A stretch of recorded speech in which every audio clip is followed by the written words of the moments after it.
Hello and good evening, everybody. It's so great to have you here. Welcome.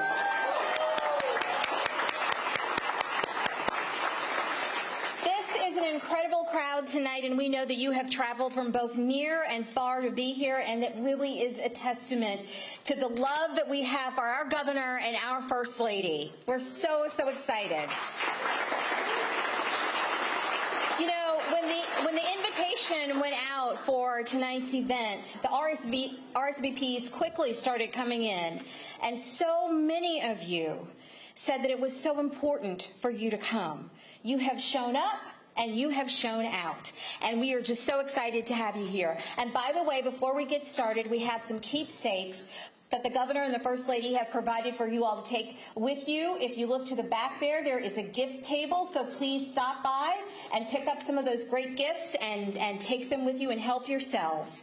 I know some of you, and it's been so great to reconnect with so many of you, but for those of you who don't know, my name is Shauna Sanford, and I have had the privilege of working in the governor's communications office since 2016. It's been an honor, and it has been a privilege, yes.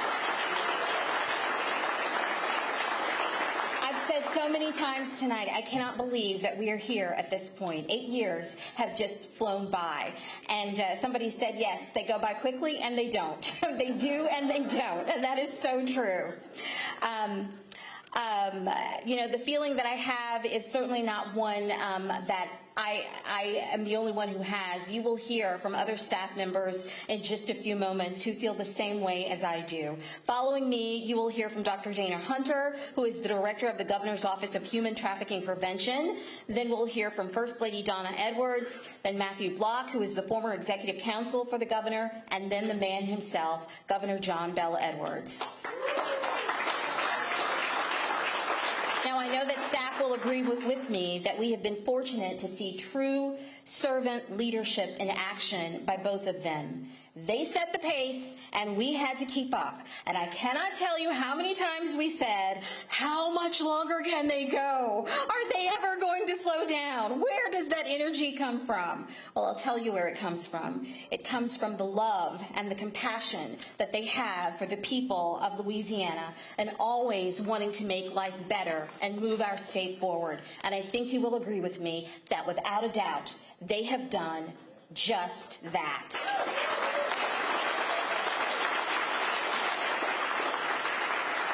Tonight, we will take a look back at the challenges and the triumphs, and we will celebrate the promises made and the progress delivered.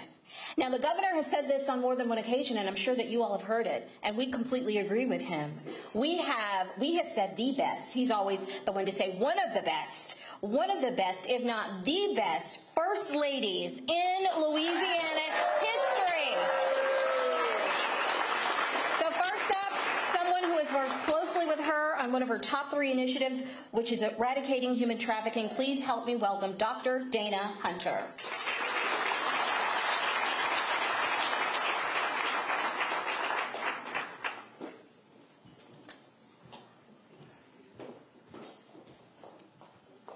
Good evening, everyone. Psalm 37 and 23 reads, "The steps of a good man are ordered by the Lord." Years ago, a beautiful soul named Donna Hutto was born in Meridian, Mississippi, and somehow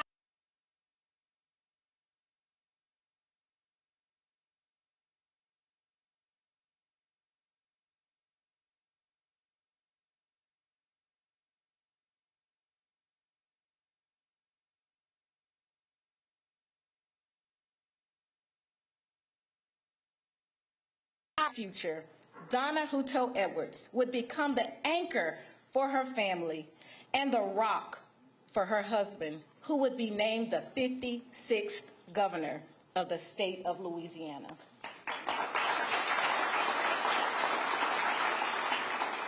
I think we would all agree, as Shauna just mentioned, that First Lady Donna Edwards has been no ordinary First Lady. She's used every minute and every second of her platform to be a strong advocate and champion for all children and families in our state.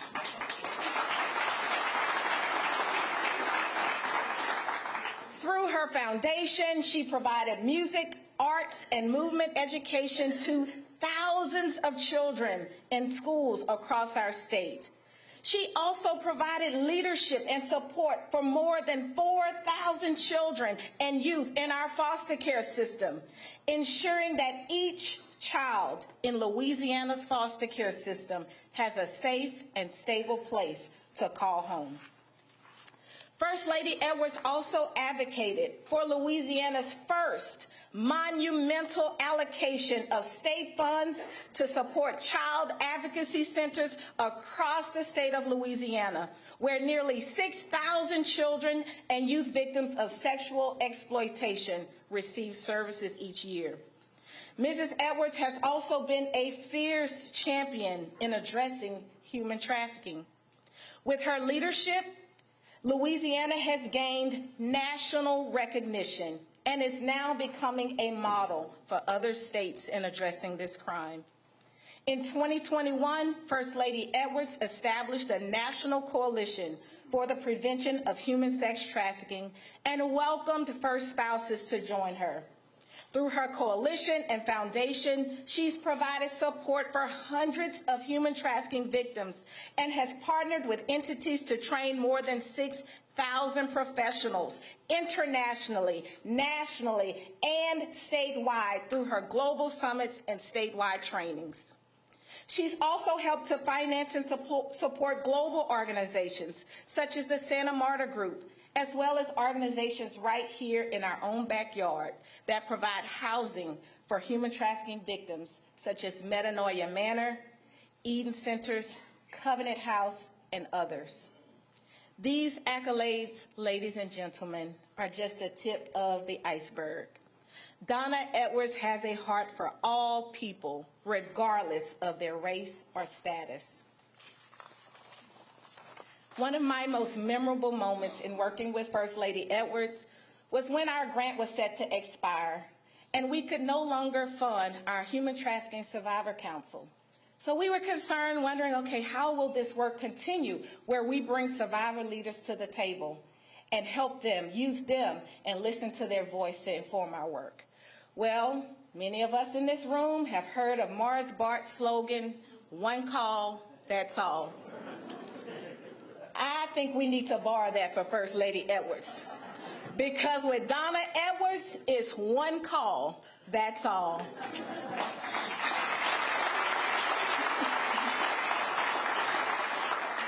I reached out to her to ask if she could fund the council, and she did not hesitate to cut the check. Not only did she not hesitate to financially support the council, she was present at each meeting and offered space at the governor's mansion to host these meetings. Many of us would agree that with Donna Edwards again, it's one call, that's all. In closing, I've had the privilege of working closely with Ms. Edwards over the last 7 years. I've observed her to be selfless, hardworking. Did I say hardworking? Very down to earth, and a First Lady who is not afraid to sit down and touch hands and empathize with society's most downtrodden citizens. She's a woman of faith, always showing the virtues of love, humility, and hospitality. With her husband's support, she helped to make the governor's mansion a house for all of Louisiana's citizens.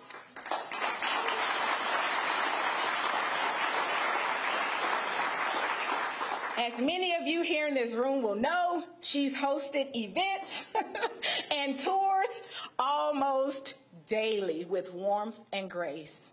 The scripture says, "Who can find a virtuous woman?" Well, Governor, I think we would all agree that you have found one.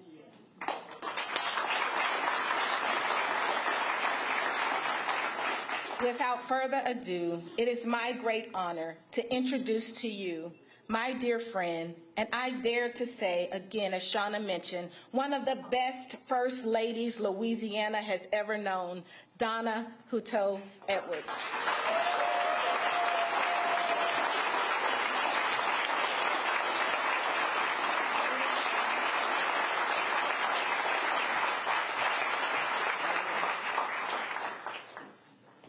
have to correct Dana. Dana, it's Hutto. But I love you, Dana.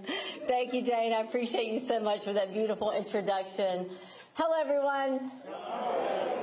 And thank you all for being here for tonight. It means so much to me and to John Bell and our whole family. The last 8 years have been nothing short of extraordinary. Serving as governor and as First Lady has been an honor, and it has been a blessing, and it has been humbling for us both. And we could not have done it without the love, without the prayers, and from all of you and so many others, with all of our staff, with all of our friends, and with our family. And we're truly, truly grateful. Our lives have changed in incredible ways since 2015. John Miller, our youngest, John Miller's over there, was in the 8th grade. Stand up, John Miller. Look how he's grown. And he will soon graduate from LSU. Yay. Sarah Ellen, stand up.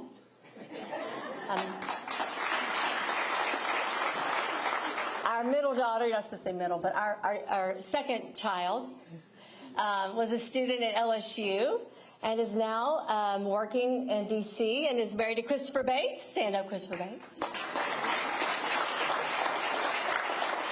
Our oldest daughter, Samantha, was in grad school and preparing for her wedding, the first wedding at the mansion. You had two, you know. And she married Jonathan Rico. And ladies and gentlemen, she is on her way. Actually, she just arrived at the hospital in New Orleans and just checked in. So we will have a baby. Yeah.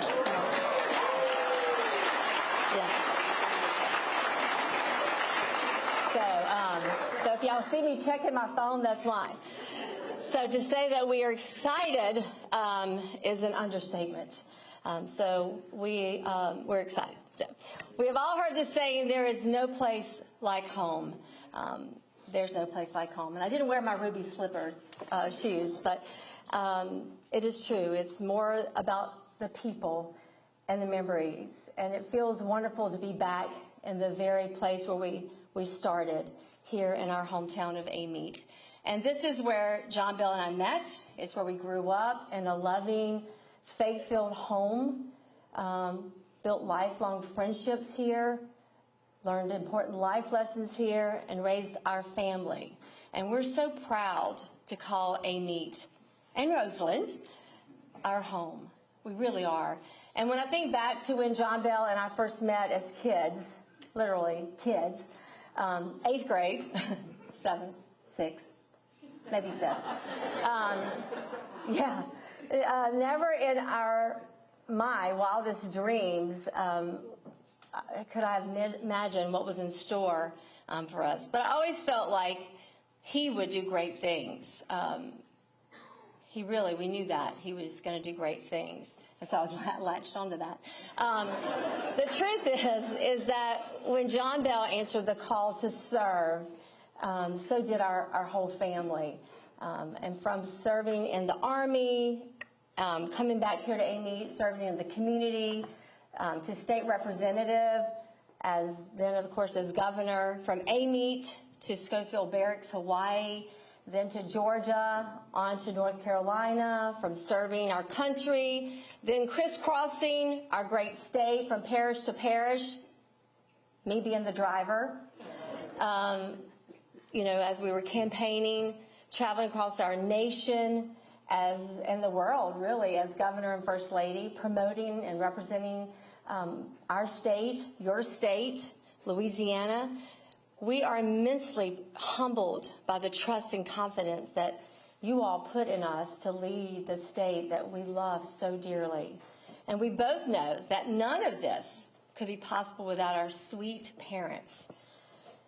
Our parents that provided a great and solid foundation for us, one built on faith and family and public service that mean everything to us. My mother, who is here tonight, Helen Hutto. Stand up, Mom.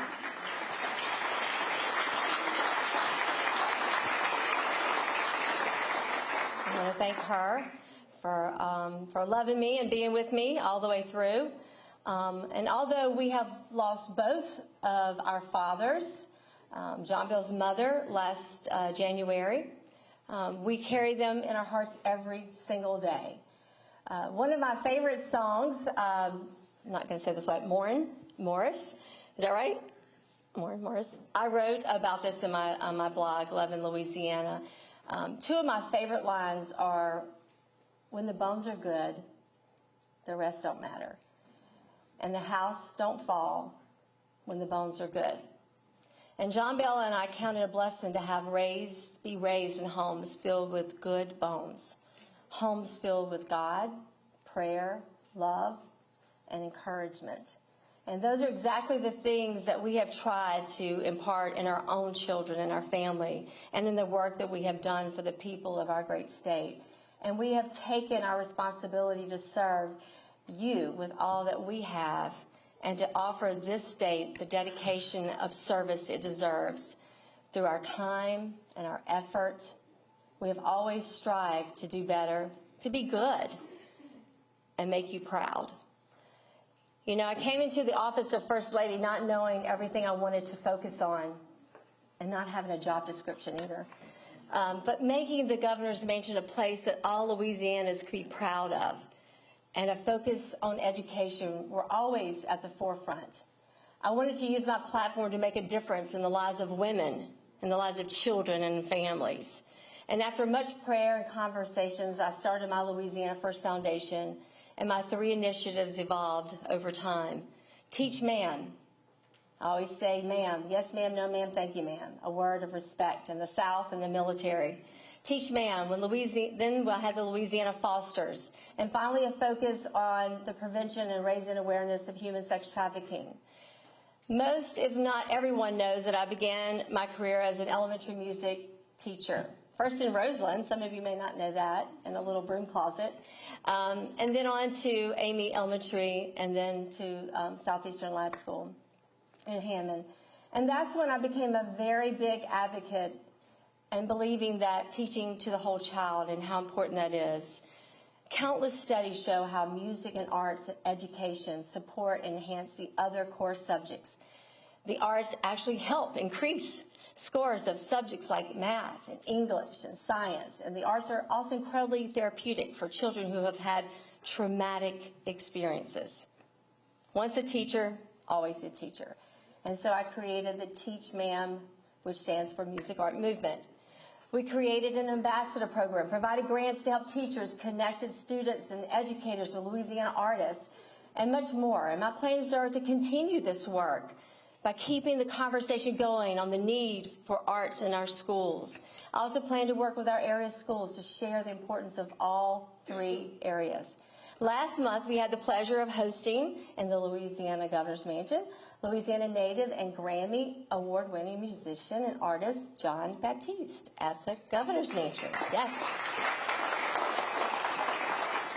And John Baptiste is the perfect example of why we need to keep music, art, and music in our school curriculums. There is a John Baptiste in every school in this state. And that is why we need to encourage there to be more music in our schools. Encouraging and nurturing children is important. Also encouraging and nurturing children in our foster care system is what led to the launch of Louisiana Fosters, working with the Department of Children and Family Services and other state and national organizations. It helps connect foster children and parents to a supportive network of resources from government, nonprofit, community, business, and faith-based groups. You know, I remember when our state faced historic flooding in 2016. John Bell's calendar cleared as he was leading the state's emergency response. But the only meeting he kept was with Wendy's wonderful kids.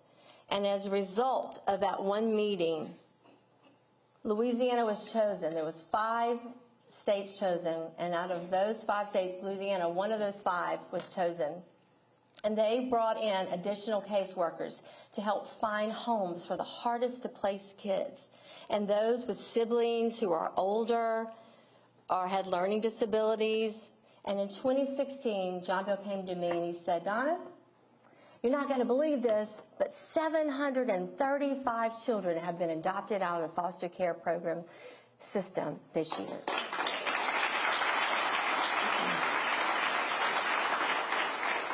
And he said, he told me, and it probably will never be that high again ever.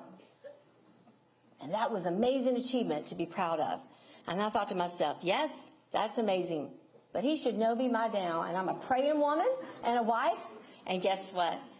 The numbers continue to be amazing. And in 2017, 771 children were adopted.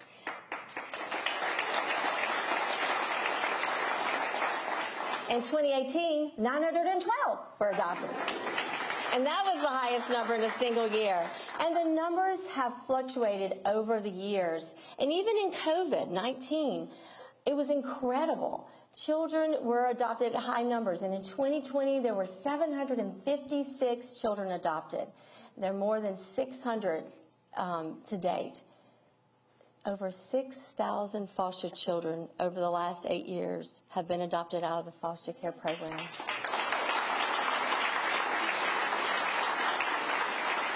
And that is powerful, and that is something that we all should be proud of, and something that we should be encouraging our DCFS workers about. They should be encouraged because they're the ones who are doing the hard work each and every day. And we supported.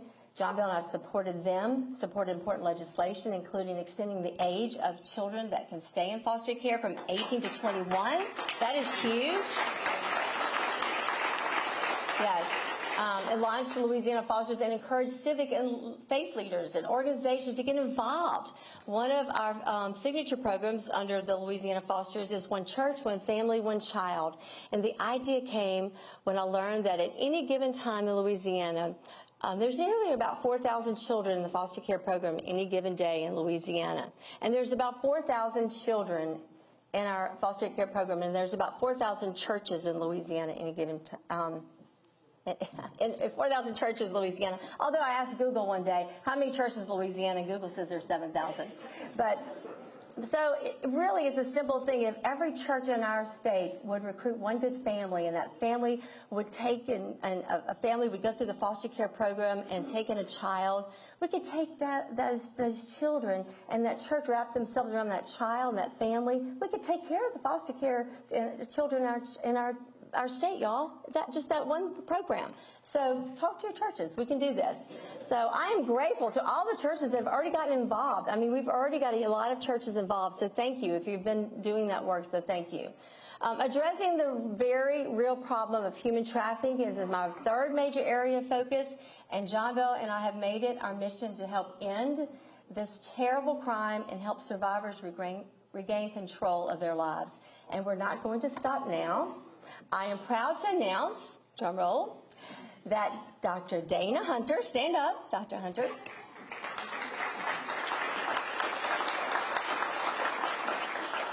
Dr. Hunter is going to run my Louisiana Fosters program, but she's going to be the director of my Louisiana First Foundation. So I want to say thank you.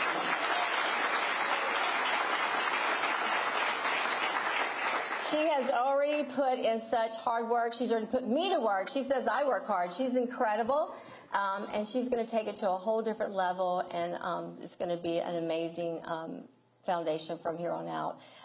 Here is why the work must go on. The average age of a traffic victim in our state is 13 years old, and it happens in big cities, in small towns, and it happens in Amite, and everywhere in between. And it happens in plain sight, which is why we need to continue shining a light on this dark and heinous crime. I believe that God puts us in these positions to serve Him and helping others. And John Bell and I am proud to have helped launch Metanoia Manor, which she mentioned, which is a safe haven for those who have been victimized, and is the only one of its kind in the country, and we hope it will serve as a blueprint for others to duplicate.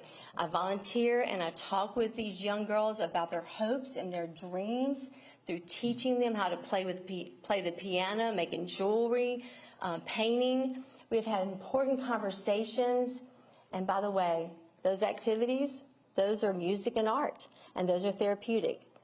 And these young girls, it has been an honor to have been a part in bringing healing into their lives. Since 2017, I've hosted several summits, both in person and virtual, bringing experts from the Vatican and professionals from all over Louisiana and the country who have already been working in this field to share best practices and collaborate on ways we could all work as a more united force. Working with first spouses from several states, we have formed the National Coalition for the Prevention of Human Sex Trafficking. We launched the first statewide human trafficking awareness campaign during the NCAA Final Four Championship in New Orleans in 2022. Louisiana is a leader in human trafficking prevention and awareness because of the work we have done. I'm especially proud of the work John Bell has done with state lawmakers of every political party enacting some of the toughest laws in the country that hold the perpetrators accountable and help the survivors. There's so much more that I could share, but we would be here all night. Suffice it to say that I am very thankful to everyone who has helped us and partnered with us. We have made many strides, but there is much more to do, and so our work is not over. You know, when one door closes, another opens. Today, this week, we are finishing up the chapters in this book of our lives.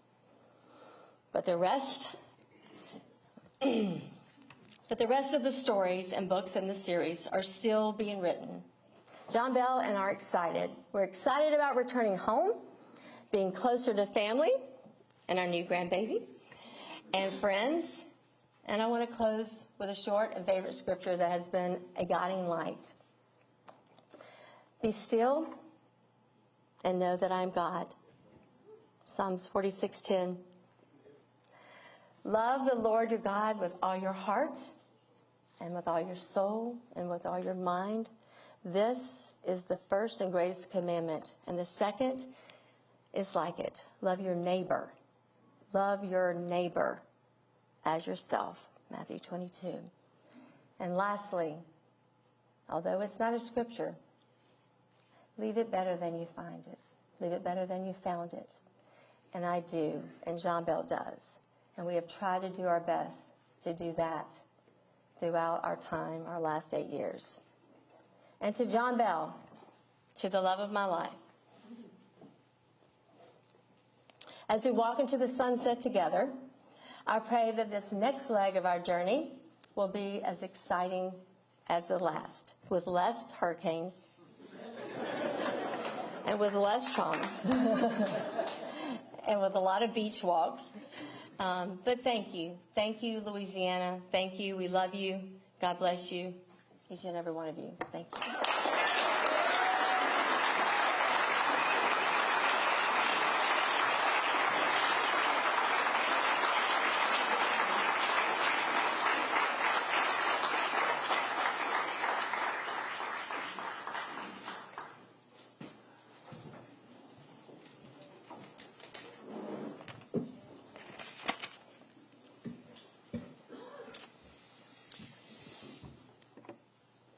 It's my honor tonight to be with you, to be able to introduce the governor of Louisiana tonight.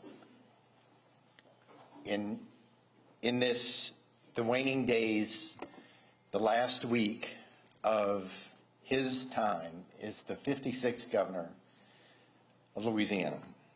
And I know that none of you showed up here tonight. And by the way, thank you, all of you, for showing up here tonight. I know that none of you came here tonight to hear from me, and that all of you came to hear from our incredible First Lady and the Governor. So I promise I will be brief. But before I talk about the Governor, I just want to say a few things about our First Lady, and not just because she is an incredibly hard act to follow. But I think all of you saw just now what you've known for 8 years. What an incredible person she is, and how dedicated she is to the job of First Lady, and why she is so universally revered and admired in this state. And not just in the state, but across the country. But what I know most of you know, those of you that know these two people, is how much their marriage is a true partnership, and how she was with him each and every day of his time for these last 8 years. She has been the true North Star of our administration, and Louisiana will miss you.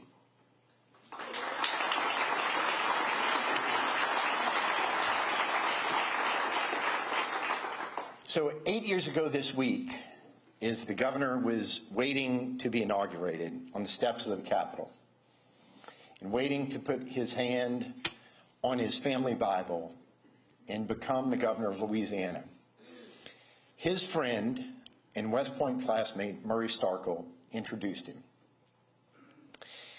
And in so doing, in describing his friend of 30 years, Murray read a part of the West Point Cadet Prayer. And what he read was, "Make us choose the harder right instead of the easier wrong."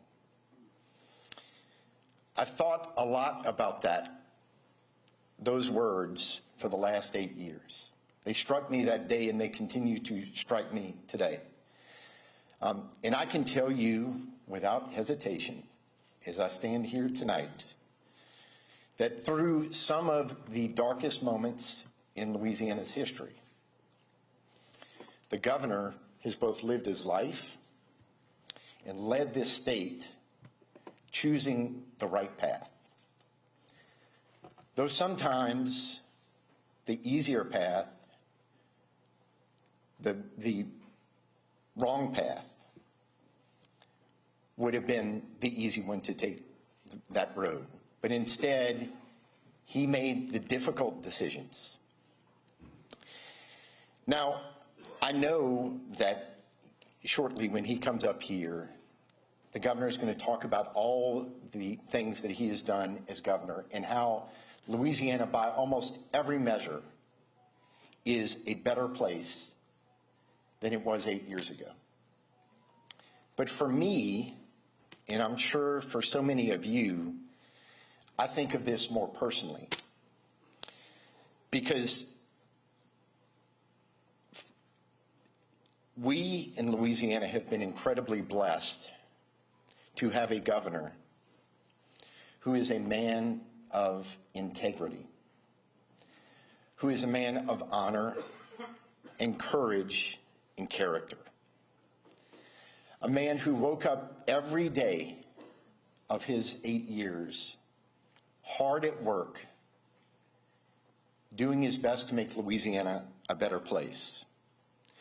Through a historic budget crisis, through floods, through 3 of the most significant hurricanes to ever hit the Louisiana coast, through a once-in-a-century pandemic that claimed the lives of too many of our brothers and sisters.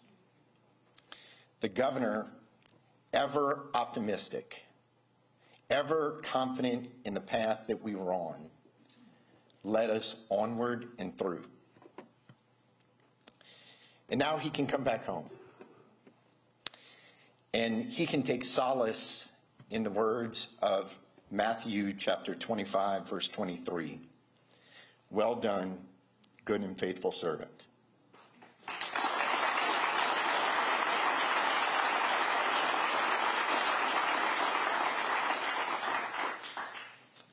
As I look around this room tonight and see so many faces of those of you who have known this family for so long, who have worked through the campaigns together, who have worked for the governor and with the governor these 8 years, for this man we all so deeply admire, I am confident that I can say for all of you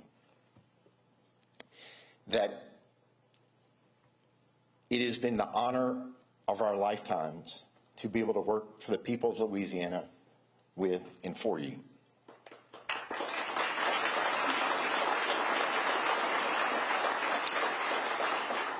So, ladies and gentlemen, and it is especially appropriate that this be here tonight in his home parish that is so near and dear to his heart. I'd like to introduce to you my friend, the governor of the great state of Louisiana, John Bel Edwards.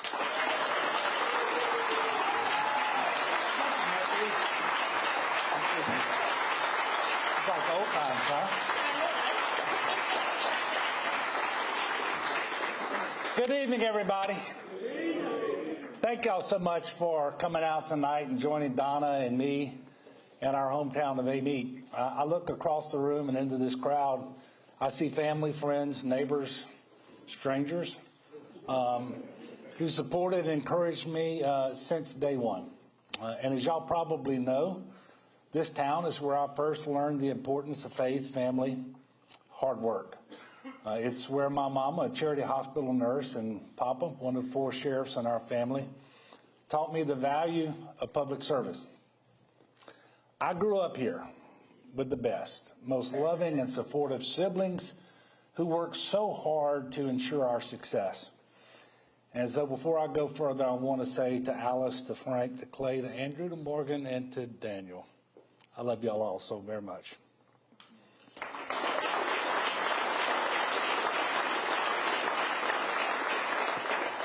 And contrary to what the First Lady said, Amite is where in the 7th grade, I met a sweet, beautiful schoolmate who I knew not long after that would be the love of my life. She's obviously here with me tonight, just as she has been every day since. So give me a second to brag on Donna. And I know I'm biased. I'm not objective. But she's the best First Lady in Louisiana history in my book.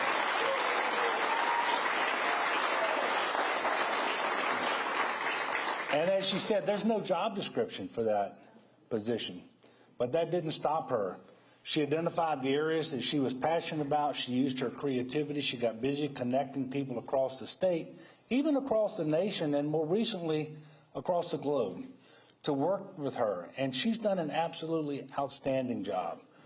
She is a true champion for children, for women, for families, from elevating the importance of music, art, and movement in school, to providing a supportive network for foster children and families. She's worked tirelessly to help prevent and raise awareness about human trafficking.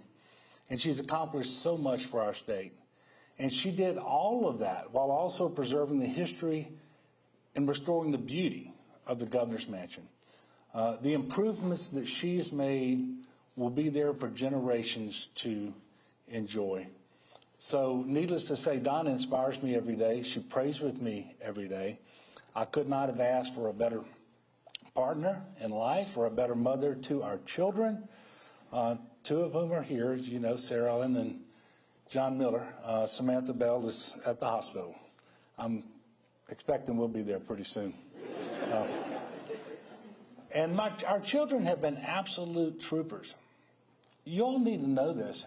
Politics is really fairly hostile these days. It's nasty. And the family takes it much more seriously than the politicians and the office holders. But they have been absolute troopers through the last 10 years and a great blessing to us, and I love y'all as well.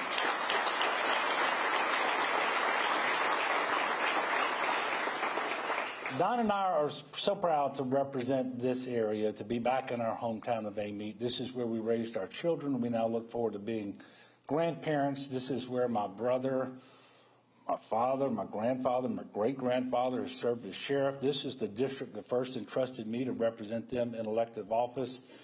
And I have worked hard to maintain that trust every single day in every decision that I've made. And that is why I wanted my final speech as governor to be here with you where it all began. None of our success would have been possible without the people of Amite, Tangipahoa Parish, without the people in this room. I'll never forget the day I was sitting in the legislature and I was talking to my good friend Sam Jones, telling him that I'd had enough of the governor we had at the time. I felt he was leading us into a crippling budget crisis, the extent of which we really didn't fully understand at that time. Students were fleeing the state because of the largest disinvestment to higher education in the country. One of the nation's largest percentages of working poor people were being deprived of health insurance that was readily available if you just said yes. Business as usual politics was holding us back. So I looked at Sam and I said, I'm running for governor. Now, not many people believed that I could win. But choosing the path was never about power. It was never about proving a point. It wasn't about politics. Truthfully, it wasn't even about me. It was about people like everybody here tonight. And I'm so proud of this room because this room looks like the state of Louisiana. You know,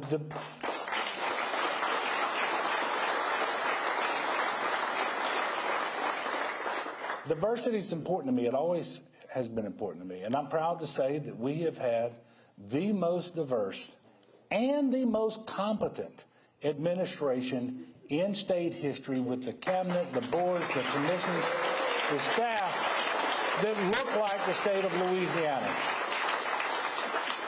And I would say their quality is inextricably linked to that diversity. Now let's go back to 2016. It's a little unpleasant. But let's talk about the challenges that we've met, the progress we've delivered over the last 8 years.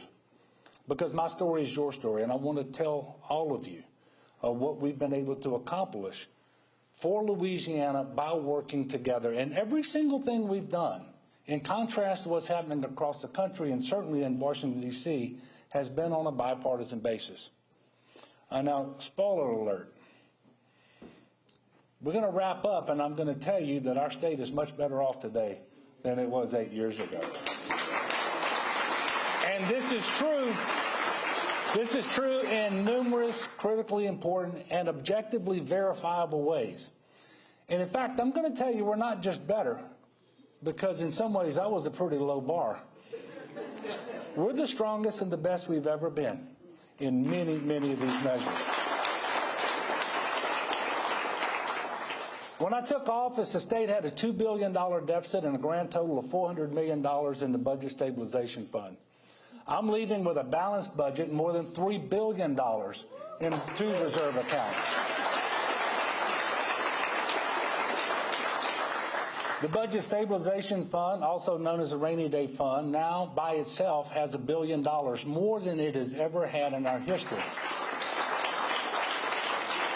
And there's another fund that didn't exist until 2016, and we created it. It's the Revenue Stabilization Fund. It has more than $2.2 billion in that fund. The news keeps getting better. Last year, we ran a $300 million surplus that will be available for the next governor and legislature. We have $91.4 million excess revenue in the current fiscal year, and the forecast for next year went up by $100 million. We have addressed the fiscal situation of our state. And simply put, we are in excellent financial shape. And these savings have been accomplished while we are investing in our critical priorities again. We're paying record amounts to the pension system's unfunded accrued liability. We're retiring debt. We're paying judgments. You name it. I want to talk about education for a moment. You know, the primary reason I ran for governor in the first place was because of those disinvestments. Well, we've given teachers a total of $5,300 in raises and $2,650 for support workers. We have significantly increased funding for early childhood education. In fact, more state general fund in the current budget for early childhood than ever in our history. And I'm going to go off script for a minute. We all want better educational outcomes for our kids. If we will just keep investing in early childhood for a generation and see those kids get all the way through school, we will be there. We will be there. We're also making historic investments in higher education, including an increase of $465 million in recurring funding for operational expenses of our community technical colleges and our universities. And we're doing this through honest budgeting practices that are fiscally sound, budgets that adequately fund our most critical priorities. We've operated state government in a cost-effective, efficient, and transparent manner. How do I know we're the most transparent administration in history?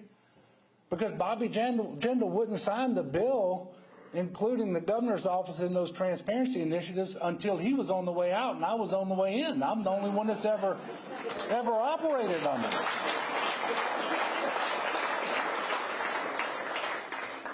But that's to better serve taxpayers, to attract new businesses and investors, to ensure a high quality of life for the people of Louisiana.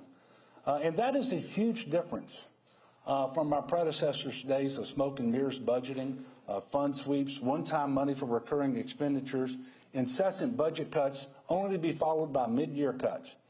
In contrast, here as I walk out the door for the last time, we have produced surpluses every single year that I've been governor.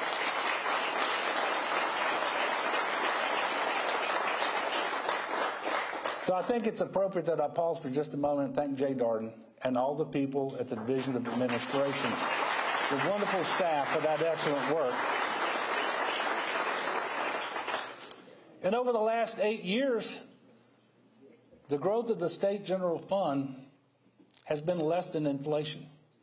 Because sometimes when I'm out talking to groups and I'm talking about how we gave teachers pay raises, how we expanded Medicaid, how we have grown our investments in early childhood and higher education and all these other things, I say, well, that's fine, but how much did you grow government? By less than the rate of inflation over the 8 years. And we're making progress on other fronts too. I'm very proud to say that our unemployment rate is the lowest ever measured for the month of November, 3.5%. Unemployment has never been as low in this time of year than it is right now. I'm very proud of that. And by the way, we keep beating our own records month after month. I'm also proud to tell you that in the third quarter, Louisiana's gross domestic product grew faster than 45 other states at a rate of 6.6%. The national rate was 4.9%. Our real GDP was higher than many other states, including southern states like Arkansas, Mississippi, Tennessee, Alabama, Georgia, North and South Carolina, Virginia, and Florida. And I can name them again if you want me to. But something else I'm really proud of is the fact that we replenished our unemployment trust fund. Coming out of COVID, that fund had been depleted with that rapid rise in the number of unemployed Louisiana workers. And there's a law that says if you go below $100 million in the trust fund, there's a solvency tax on businesses that the state has to impose.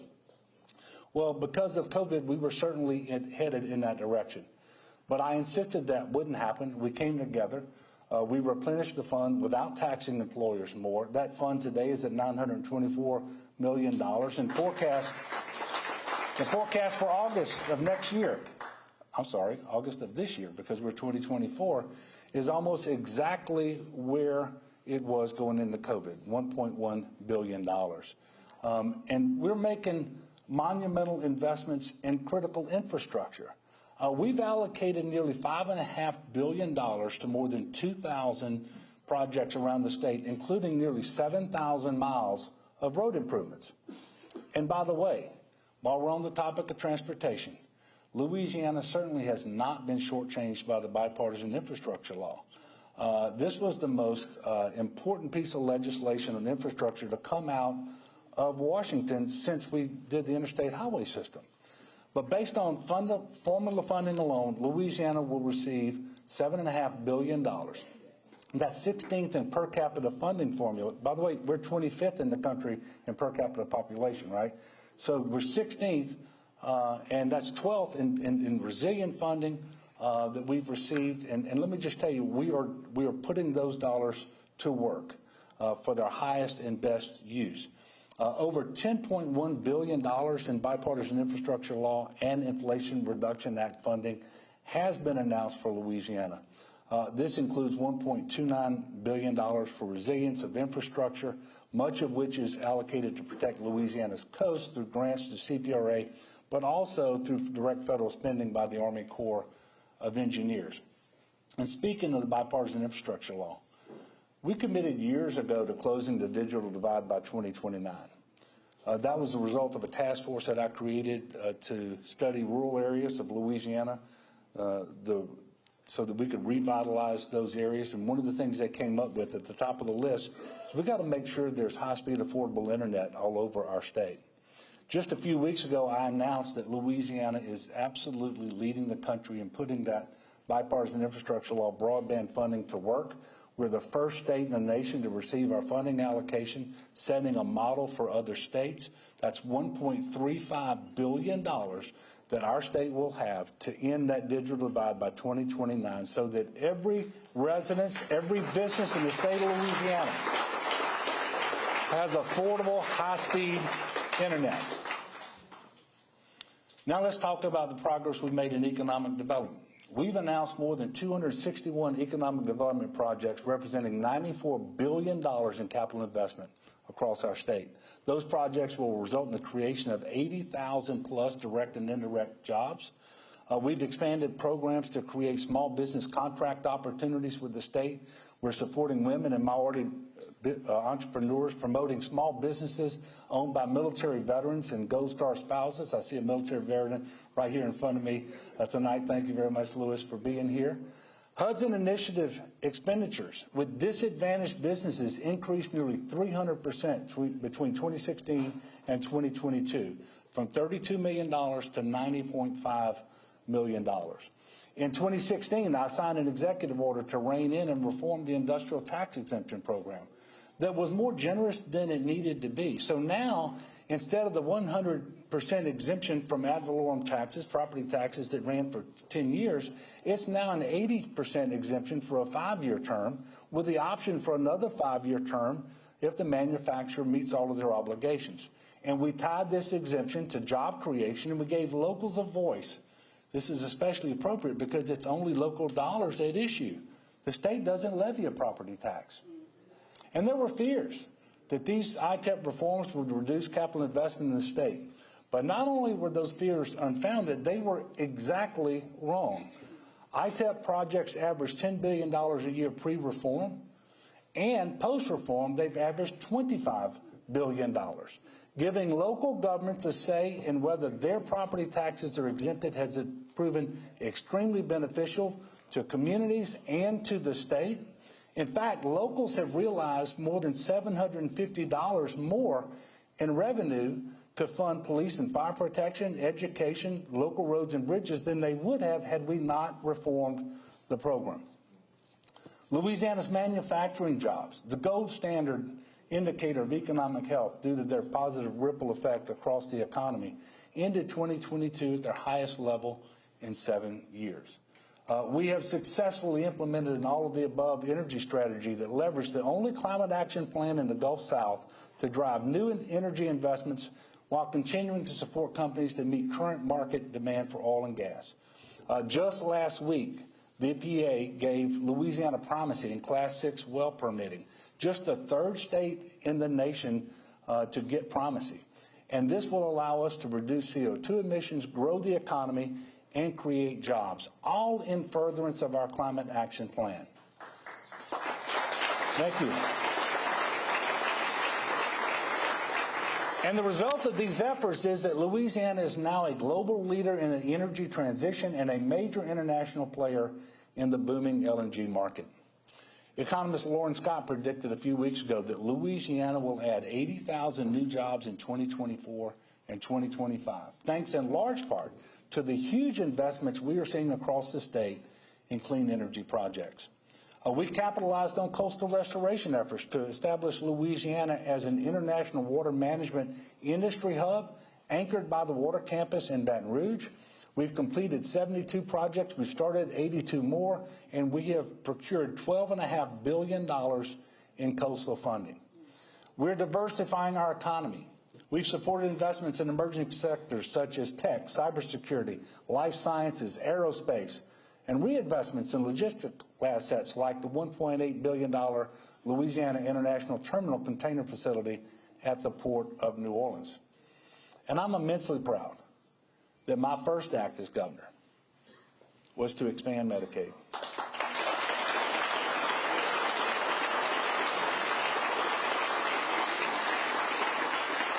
Today, more than 500,000 of our working poor Louisiana brothers and sisters have access to health care who otherwise wouldn't have it. And I've said this many times before, and I'll say it again here tonight. Medicaid expansion was the easiest big decision that I made in the office of governor. Because of that decision, our uninsured rate is now below the national average. The state has saved money that helped address our fiscal problems. Hospitals and other providers are better reimbursed. And across our state, not a single rural hospital has closed.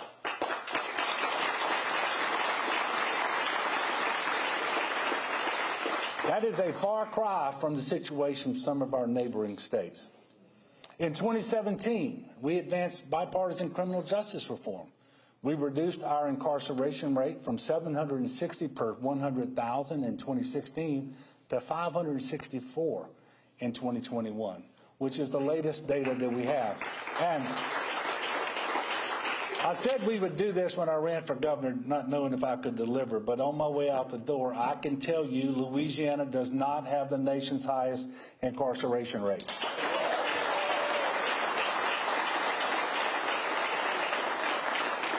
We enacted data-driven reforms based on best practices focused on nonviolent and non-sex offenders. And we did all this while also overcoming some of the worst natural disasters in Louisiana history and a global pandemic. And speaking of the pandemic, I'm just going to tell y'all, you become governor, I guess you signed up for what comes your way. That one was hard. That one was really hard. But I will tell you, we were blessed in Louisiana to have truly wonderful and competent and caring public servants who were experts in their field at the Department of Health, in the Office of Public Health. And I want to thank Dr. Courtney Phillips. I want to thank Steve Russo and Dr. Joe Canner.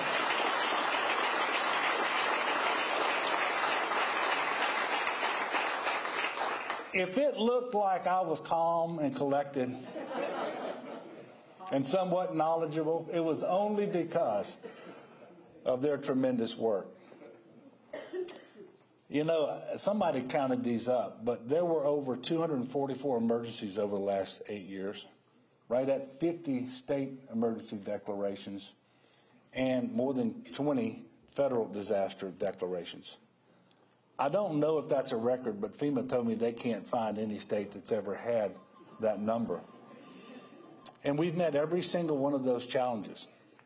We've delivered progress for our people. And before I conclude, I know that I have here tonight so many people who worked in the administration, people who have served in the legislature, people who have served on commissions and so forth. From the very bottom of my heart, I want to thank you for your service.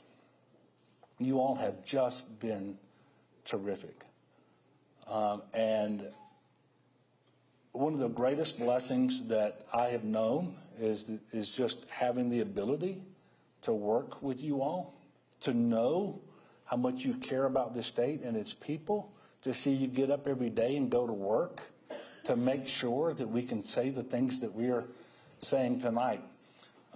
And in particular in the room tonight are the two people who've served as chief of staff for me. Ben Nevers, who was my senator for 12 years, 8 of which I was in the state house, and we worked together in the legislature, and he served as chief of staff that first year. It seemed like 4, didn't it, Ben? And just did a tremendous job despite the very difficult circumstances. Thank you, Ben. And then for 7 years after that, Mark Cooper has been my chief of staff. I don't think chiefs of staff ever last 7 years. Mark, thank you so much for your wonderful friendship and your work. I look across the room, and I know many of the folks here today were present when I gave my first inaugural address at the Capitol in 2016. In that speech, I talked about how my West Point education and Army experience influenced the way that I think, the way that I govern. In military terms, and we all know this, victory is won by getting timely and accurate information. You've got to formulate a sound strategy, and you've got to employ the tactics necessary to succeed. I endeavored to employ that formula in every decision that I have made, from COVID to hurricanes to the budget and everything in between. I looked at situations from every perspective and collectively with the best advisors a governor could ask for, and made decisions that I felt would best serve the people of Louisiana. And one thing I can tell you, for good or for ill, we never looked at a poll to tell us what we should do to address these situations. Never one time. In that first inaugural address, I quoted General MacArthur's farewell address to West Point when he said that in challenging times, leaders have to work to build courage when courage seems to fail, to regain faith when there seems to be little cause for faith, to create hope when hope becomes forlorn. Little did I know how much those words, so ingrained in me during my formative years at West Point, would ring true as I embarked on this mission of leading our great state over these past 8 years. But more than my military experiences, I leaned on my faith. Some people have called me the crisis governor because of all the challenges that we faced over the past 8 years. When I took office on January the 11th of 2016, none of us could have predicted the obstacles we would have to overcome. But God knew. He knew what was ahead.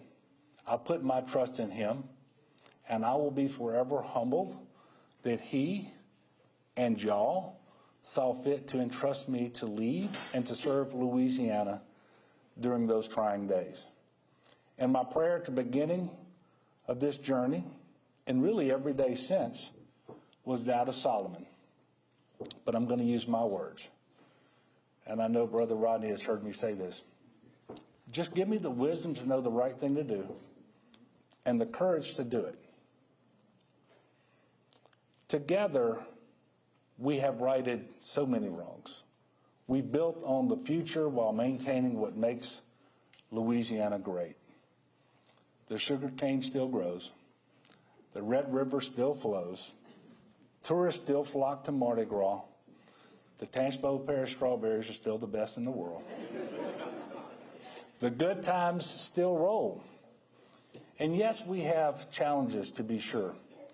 But this beautiful melting pot of cultural gumbo that we are blessed to live in has never been better. We did put people over politics. And without question, by almost every available metric, we leave Louisiana much better than we found it 8 years ago, and stronger than ever in many, many respects.